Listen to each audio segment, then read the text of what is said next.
BMS के बाद successful होंगे या नहीं, ये हर किसी का डाउट रहता है। और मेरा भी कहीं ना कहीं ये डाउट था कि बीएमएस के बाद हम क्या कर सकते हैं, सक्सेसफुल होंगे या नहीं होंगे, बीएमएस करना चाहिए या नहीं करना चाहिए।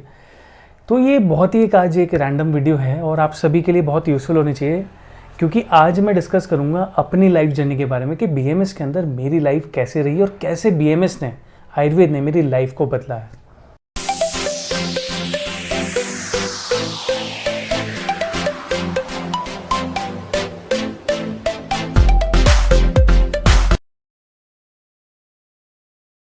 Hello everyone, welcome to Tulsi Ayurveda. I am doctor Ankit Agarwal.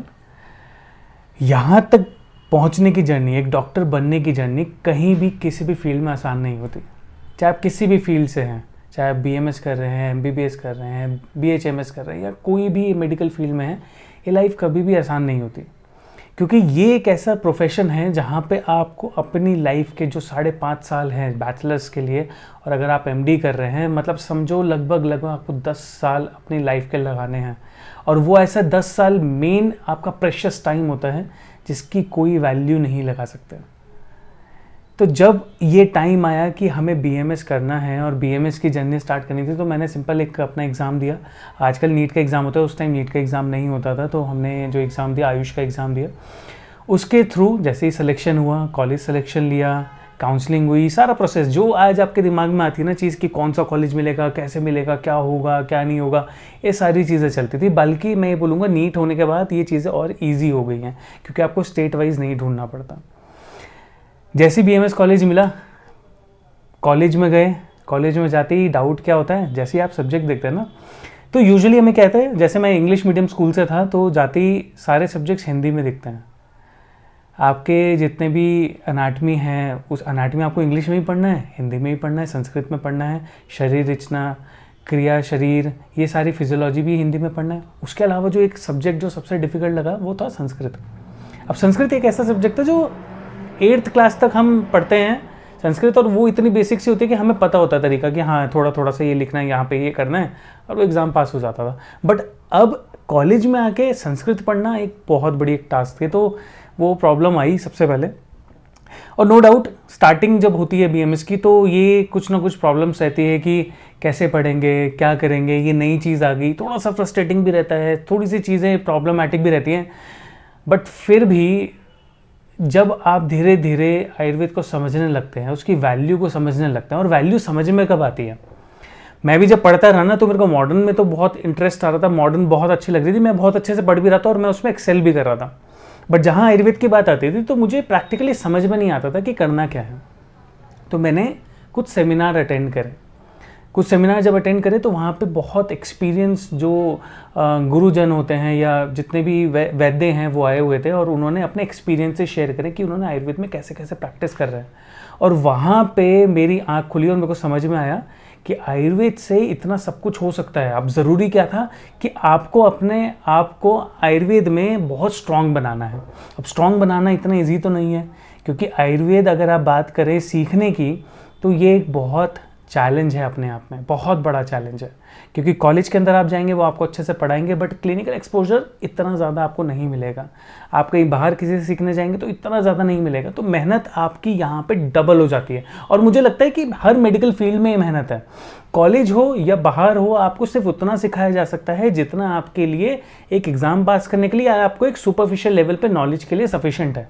But जो भी आज आप दुनिया के कोई भी बेस्ट से बेस्ट डॉक्टर देखते हैं, वैद्य देखते हैं, वो लोग हैं जो अपनी मेहनत को 10 गुना ज़्यादा लेके चलते हैं। अगर पढ़ाई एक चैप्टर की हो रही है तो उस चैप्टर को थरली पढ़ना, समझना और प्रैक्टिकली अप्लाई करना, ये ज़रूरी होता है। तो फर्स्ट ईयर में मैंने क्या किया कि धीरे धीरे मैंने हॉस्पिटल ज्वाइन करा, कुछ पेशेंट देखने स्टार्ट करें, वहाँ पे इंटरेस्ट आया तो उन केसेस को पढ़ना शुरू करा।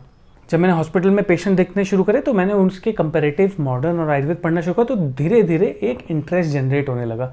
अब जो सब्जेक्ट्स थे, संस्कृत थी, पदार्थ विज्ञान थे, कुछ ऐसे सब्जेक्ट्स हैं जो एकदम आपको समझ में नहीं आते बट आपको पढ़ने ज़रूरी हैं।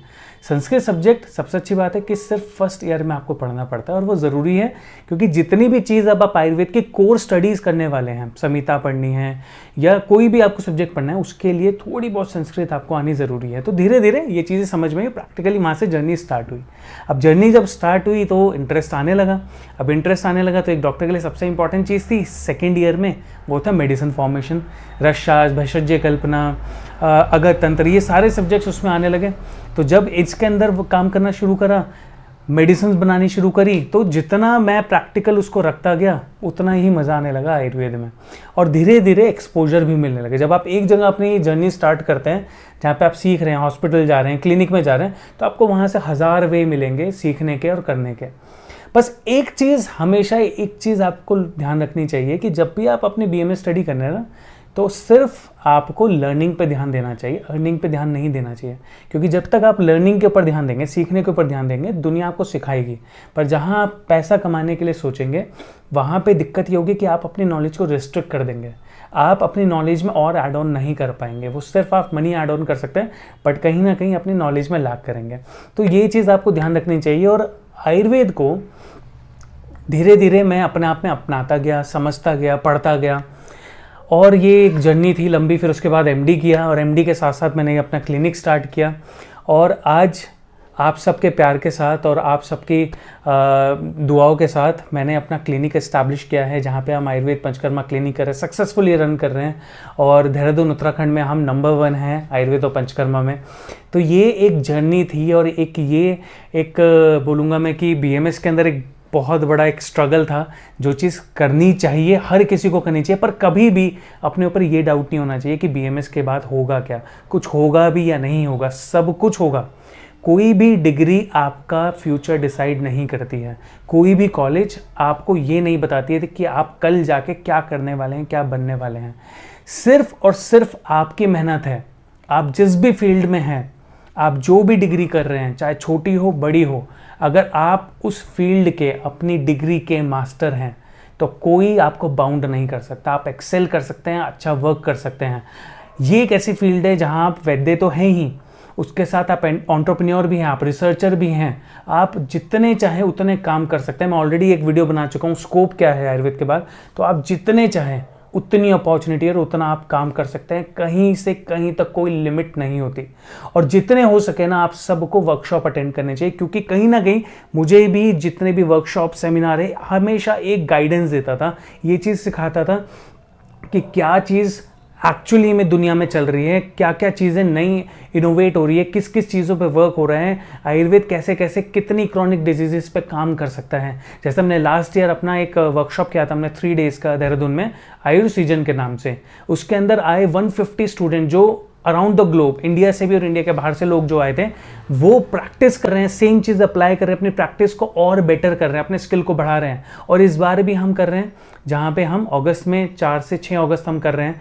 तो अगर आपको अभी भी डाउट है कि आयुर्वेद में कुछ नहीं हो सकता, आप सिर्फ अपनी लाइफ के 3 दिन निकाल कर का माइंडसेट चेंज कर देंगे कि आयुर्वेद में क्या क्या चीज़ें होती है।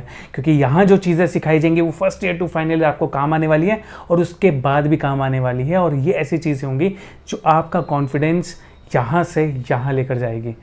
तो आप अपने आप पर कॉन्फिडेंस रखिए, आयुर्वेद पे भरोसा रखिए, और अगर फिर भी आपकी फैमिली ये डाउट करती है तो उनको समझाइए कि आयुर्वेद में बहुत कुछ हो सकता है। अगर फिर भी डाउट है तो मेरी वीडियो का लिंक उनको सेंड करें, इंस्टाग्राम का लिंक उनको सेंड करें, और उनको बताइए कि अगर ये कर सकते हैं तो मैं भी कल के दिन आयुर्वेद में सक्सेसफुल हो सकता हूँ और अपना नाम बना सकता हूँ।